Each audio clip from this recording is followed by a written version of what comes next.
तुम बारान साहब को बुला कर लेकर आओ, वो यकीनन सो रहे होंगे। सहरी का वक्त हो गया है।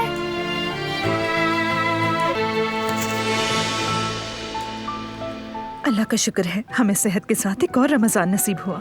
नहीं,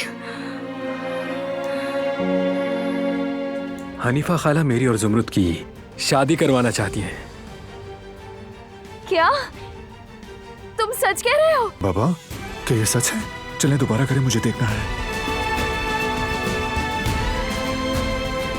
अगर आपने वहां जरा सी भी गड़बड़ करने की कोशिश की तो कसम खा के कहता हूँ कि मैं सिर्फ आपको ही नहीं इस मोहल्ले को भी छोड़ दूंगा।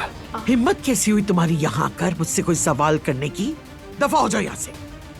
आजाद साहिबा, वो कहानियाँ अधूरी जो न हो सकेगी पूरी, उन्हें मैं भी क्यों सुनाऊं, उन्हें तुम भी क्यों सुनाओ।